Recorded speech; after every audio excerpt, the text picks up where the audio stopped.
ভগবানপুরের জমি নিয়ে মামলা করেছিলেন দাদু। জমি পেলেন নাতি। মাঝে কেটে গিয়েছে ৬৪ বছর।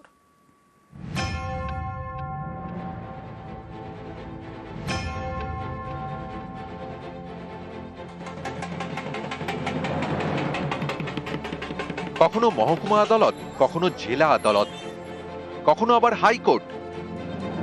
বছরের পর বছর ধরে মামলা। শেষমেশ ৬৪ বছর পরে জয়। দাদুর করা মামলায় জিতলেন নাতি, ফিরে পেলেন দখল হয়ে যাওয়া জমি।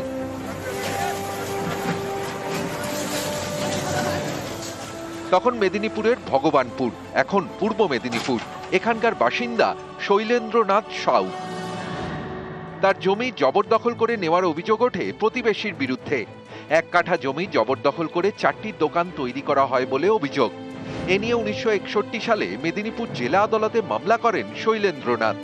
পরে সেই মামলা গড়ায় কলকাতা হাইকোর্টে। সেখান থেকে আবার কাথি আদালত। দেখতে দেখতে ৬৪ বছর পেরিয়ে গিয়েছে। মারা গিয়েছেন মামলাকারী শৈলেন্দ্রনাথ। বেঁচে নেই তার ছেলে রবীন্দ্রনাথও, তবু মামলা চলেছে। আইনি লড়াই চালিয়ে যান শৈলেন্দ্রনাথের নাতি রাজীব সাউ। ৩ প্রজন্মের এই আইনি লড়াইয়ে অবশেষে জয়। দাদুর করা মামলায় জিতে জমি পুনরুদ্ধার করলেন নাতি। আমাদের জায়গা জবরদখল করে বসেছিল, ওনারা কেস স্টার্ট করে আমরা 1961 সালে। তারপরে আমরা এটা নিয়ে তিনবার আমরা কোর্টে জয়লাভ করি। এই তৃতীয়বারই আমরা সম্পূর্ণভাবে ভেঙে দখল পেতে চলছি। এটা হচ্ছে ৩য় জেনারেশন। আমি অবৈধ দখলদারি হটাতে বুধবার নির্দেশ দেয় কাথি আদালত। সেই নির্দেশ পেয়ে শুরু হয়েছে বেআইনি নির্মাণ ভাঙার কাজ। পূর্ব মেদিনীপুর থেকে ক্যামেরায় সমীর মাইতির সঙ্গে সুজিত ভৌমিক, নিউজ 18 বাংলা। এই যে জলাধার দেখছেন, যে ব্যারেজের ছবি দেখছেন, সেটা তিলপাড়া ব্যারেজ। দেখুন, একটা দুটো তিনটে পরপর চারটে পিলার তা ভেঙে গিয়েছে। কেন ভেঙে গিয়েছে? টানা বৃষ্টি, বৈরাক্ষীতে স্রোত, আর এর জেরে বীরভূমে ভেঙে গেল তিলপাড়া জলাধারের 4টে পিলার। কয়েক মাস আগে এই পিলারগুলিতে ফাটল ধরে, এবার সেগুলিই ভাঙলো। এর জেরে তিলপাড়া ব্রিজে গাড়ি চলাচল ব্যাহত। শুধুমাত্র অ্যাম্বুলেন্স এবং মোটর বাইককে ছাড় দেওয়া হয়েছে।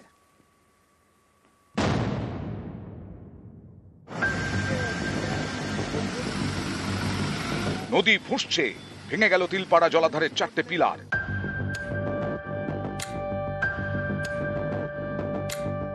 বীরভূমের শিউড়ি, এখানেই ময়ূরাক্ষী নদীর ওপর তিলপাড়া জলাধার। ময়ূরাক্ষীর জলের তোড়ে এবছরের শুরুতেই জলাধারের 4টি পিলারে ফাটল ধরে। এরই মাঝে গত কয়েকদিন ধরে টানা বৃষ্টি, ময়ূরাক্ষীতে স্রোত আরো বেড়েছে। এর জেরেই বৃহস্পতিবার ভেঙে যায় তিলপাড়া ব্যারাজের 4টে পিলার।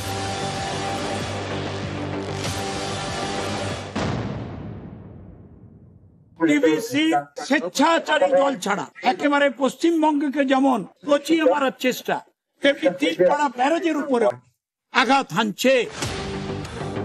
তিলপাড়া ব্যারাজের ওপর রয়েছে ব্রিজ, 14 নম্বর জাতীয় সড়ক। একদিকে শিউড়ি, আরেকদিকে রামপুরহাট। প্রতিদিন এ পথে গাড়ির চাপ। জলাধারের 4টি পিলার ভাঙায় ব্রিজের ওপর দিয়ে আপাতত গাড়ি চলাচল বন্ধ, শুধুমাত্র অ্যাম্বুলেন্স এবং মোটর বাইকে ছাড়।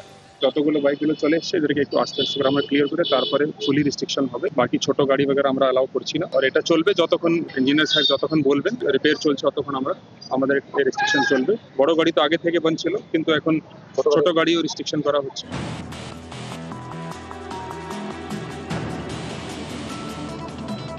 ঝাড়খণ্ডের ত্রিকুট পাহাড় থেকে ময়ূরাক্ষী নদীর উৎপত্তি। এই নদীপথে প্রথমে পড়ে ম্যাসাঞ্জোর জলাধার, তারপর ময়ূরাক্ষীতে মিশেছে ঝাড়খণ্ডের 2টি নদী, একটি কুশকর্ণী আর একটি সিদ্ধেশ্বরী। এর জেরে ময়ূরাক্ষীর ওপর জলের চাপ বাড়ে। কিছুটা এগোতেই পড়ে তিলপাড়া জলাধার। বীরভূমের শিউড়িতে এই জলাধারের 15টি গেট। নদীর দুপাশে রয়েছে 5টি করে আরও 10টি গেট। তিলপাড়া ব্যারাজের যেখানে 15টি গেট, সেখানেই 4টি পিলার ভেঙেছে। এর আঁচ পড়েছে পাশের 10টি গেটেও, যে গেট দিয়ে জল যায় সেচের জন্য। আমরা সেই দিক দিয়ে তাকিয়ে ব্যারেজটাকে তাড়াতাড়ি রিপেয়ার করার চেষ্টা করছি। এই যে তিলপাড়া জলাধার তা যদি ইতিমধ্যে সংস্কার না করা হয় তাহলে কিন্তু পরবর্তীকালে কোনো বড় বিপর্যয় ঘটতে পারে। অর্থাৎ সব দিকটা চিন্তা রেখেই কিন্তু রাজ্য সরকার তার কাজ শুরু করবে বলে মনে করা হচ্ছে। সুপ্রতিম দাস, নিউজ 18 বাংলা, বীরভূম। পানিহাটি থেকে খানাকুল, একদিকে বৃষ্টি আর একদিকে ডিভিসির ছাড়া জল, দুর্ভোগ চরমে।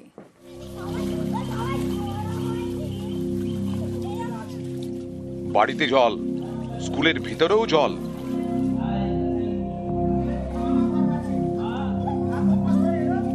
যেদিকে তাকানো যায় সেদিকেই জল। একদিকে বৃষ্টি আর একদিকে ডিভিসি, জোড়া ফলায় ভোগান্তি। বৃহস্পতিবারও জল ছেড়েছে ডিভিসি।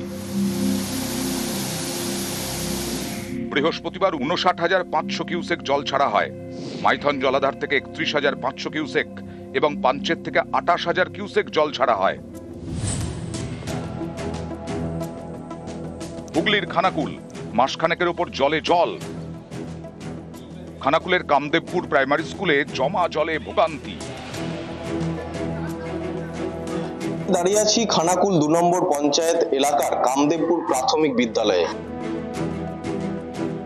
এভাবেই কিন্তু জল পেরিয়ে স্কুল চালু আছে এবং শিক্ষক থেকে ছাত্রছাত্রীদের এইভাবেই এক হাঁটু জল পেরিয়ে স্কুলের দোতলায় উঠতে হচ্ছে। বিগত কয়েকদিন বর্ষার জলমগ্ন, রাস্তা জলমগ্ন হয়ে যাওয়ার জন্য আমরা ওই ফ্যান ভিজেই আসতে হচ্ছে দূর দূরান্ত থেকে আমাদেরকে। আর ছেলেপুলেদের খুব ঝুঁকি নিয়ে আসছে, সমস্ত ছোটখাটো যে অফিসিয়ালি কাজকর্মগুলো সারতে হচ্ছে। হুগলির সিঙ্গুর, এখানকার দক্ষিণ পাড়া এবং উত্তর পাড়ায় জমা জলে দুর্ভোগ।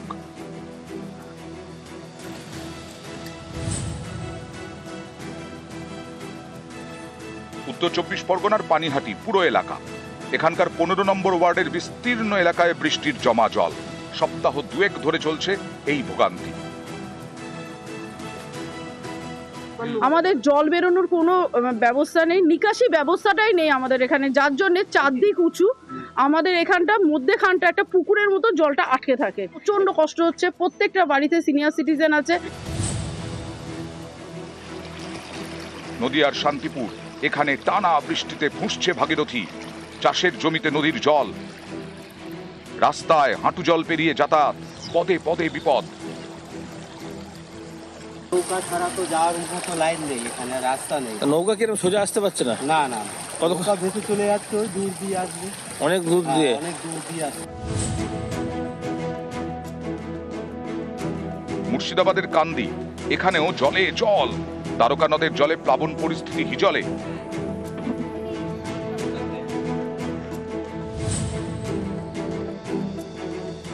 পশ্চিম মেদিনীপুরের ঘাটাল, 1.5 মাস ধরে প্লাবন পরিস্থিতি।